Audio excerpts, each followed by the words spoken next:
Hey guys, it's Quinn. Today we're going to be taking a look at the third film, my sort of holy trinity of Bond films, if you will, and that of course being Thunderball. The trio from Russia with Love, Goldfinger, and Thunderball were originally three of my top 4 films in this series. I've already reviewed the prior two, and my views on them are around the same as they've always been, and that is that they're fantastic films. But I've not seen Thunderball in around a year or two, so how my views differ. Anyways, yeah, that's my little preamble, if you will, but there's just one little thing I want to talk about. Recently, I reached 225 subscribers, and I just want to say thank you so much for that. When I first made this channel, I was only planning on making subscriber specials only to 200, and I never really thought I would reach this high of a number, so I just want to thank all of you who's either just subscribed or was with me from the beginning. It's really meant a lot to me. If you have any Bond geek friends that you want to tell this channel about, I'm all for it. Anyways, enough of my rant. Let's get into 1965's Thunderball.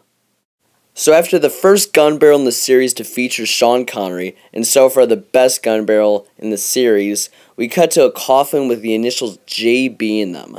Now, I know the producers have a fetish of pretending to kill Bond off in the series, but this just isn't even clever.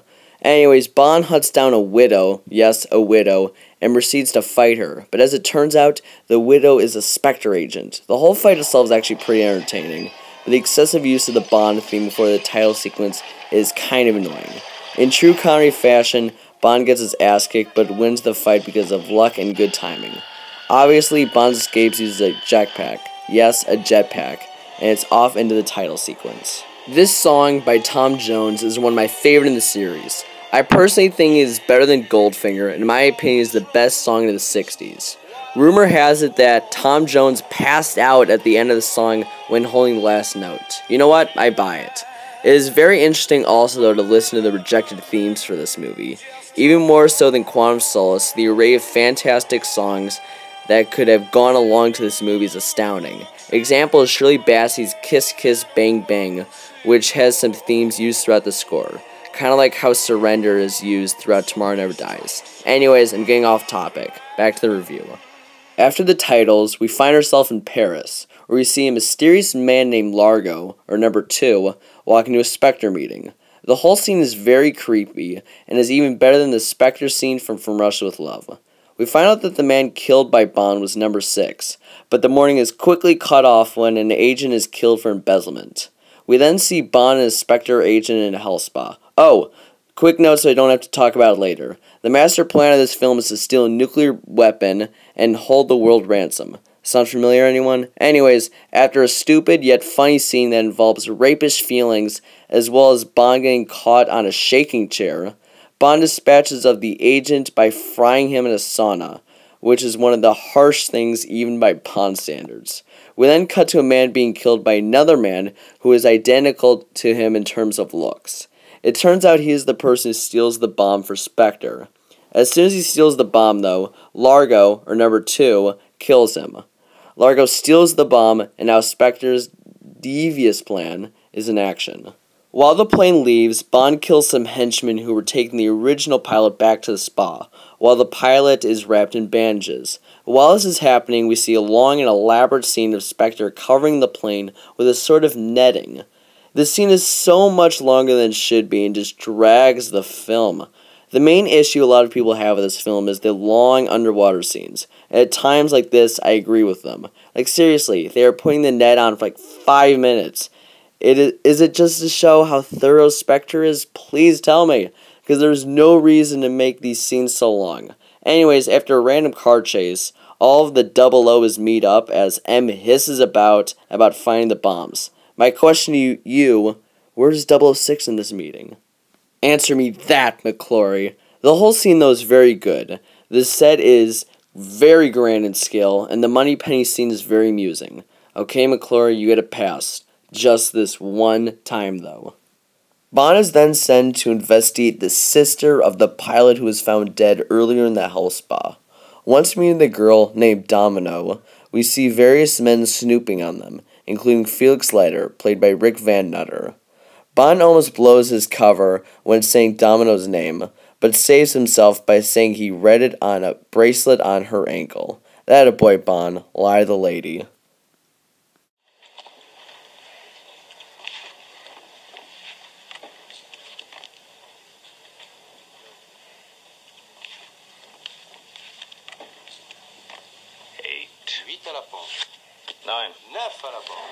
After a pretty good Baccarat scene, Bond has a little chat with Largo's niece when he is invited to lunch by Largo the following day. Bond then heads back to his hotel room, where he basically just yells at a henchman and meets Leiter. The henchman is then killed by Largo, by his sharks. Sound familiar, anyone? You'll notice that all of the sharks have laser beams attached to their heads. I figure every creature deserves a warm meal. Right. Anyways, Bond then goes to Q Branch, where he gets every single gadget that he could possibly need for the rest of the movie. Shocking. Positively shocking. That night, Bond sneaks up onto the Disco Volante, gets into a fight, and leaves. Bond's then picked up by the main henchman, or woman, Fiona Volpe. It is a fun little scene where she speeds in her car, and that is basically it. That is literally all she does in the scene. The next day, Bond meets Largo, when Bond says my favorite line in the series, that gun seems more fit for a woman, when Largo says, do you know a lot about guns? And Bond says, no, I know a lot about women. Hell, even Largo laughs at that. There's a great amount of fun dialogue on the island, including this gun scene here. What could be easier? Perhaps you'd call one for me. Of course. Ball! Seems terribly difficult. No, it isn't, is it? That day, Bond's girl contact gets killed. Bond then decides to sneak into Largo's house. He discovers the girl when all hell breaks loose. Bond and a henchman get into a fight, where they're both thrown into a pool. Bond uses the Q Branch breather to escape and goes back to his hotel room. He sees Fiona Volpe again. Mr. Bond? Not from where I'm standing. Since you're here, would you mind giving me something to put on?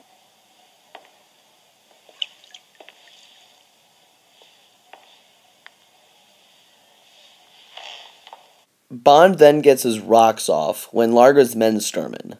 Bond and Fiona have a little soap opera moment when she takes him captured. You dress quickly too. I can see that gun in the mirror. Not that it matters, but that was under the pillow all the time. My dear girl, don't flatter yourself.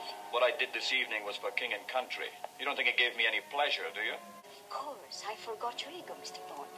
James Bond, who only has to make love to a woman, and she starts to hear heavenly choir singing. While driving to presumably Largo's island, Bond escapes by setting a fire in the car, but is shot in the leg. The gang tracks him to a bar when a really interesting scene happens. Bond starts to dance with Fiona, when Bond realizes that he is surrounded. Once he sees that one of the henchmen is about to shoot him at the high point of the song, he turns Fiona around, using her as a human shield. Honestly, I like that the producers didn't feel like they needed to give her a more PC death. I like how they just straight up killed her. Made it all feel more, I guess, spy-y, if you will. The next day, Bond and Leiter go and look for the missing plane, when Bond gets lucky and finds it. And you guessed it, another long underwater scene. Bond then meets up with Domino when he tells her about the death of her brother. This in turn solidifies her on Bond's side. One of Largo's henchmen arrives when this happens. He must have followed us.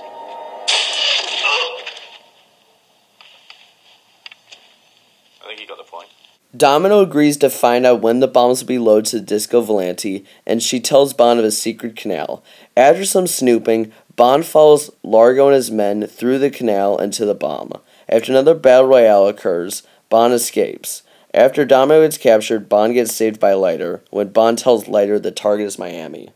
What follows is probably the most anticlimactic scene in a Bond film. Do you guys remember how in Goldfinger, the entire movie just kept building and building, and then the end scene was one of the better fights in movie history?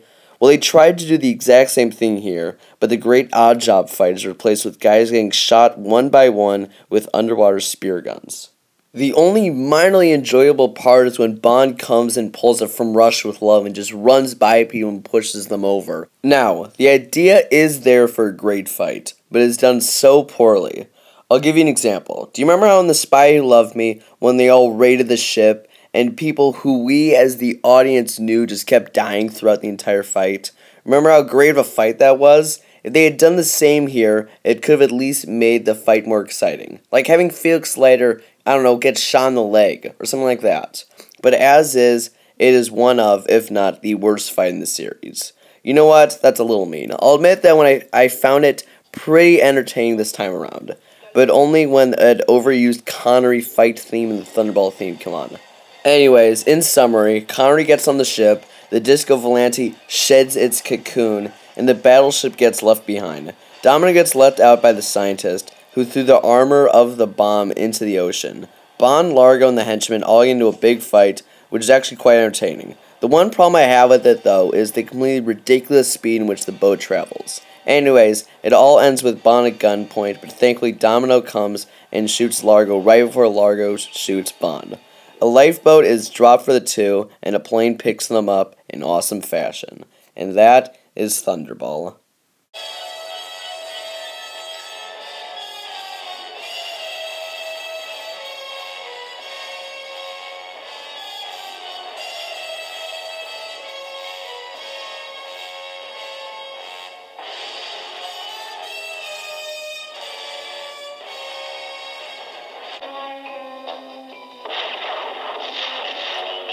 Thunderball is the fourth film in the Bond series and is the second highest grossing film in the series, behind only Skyfall.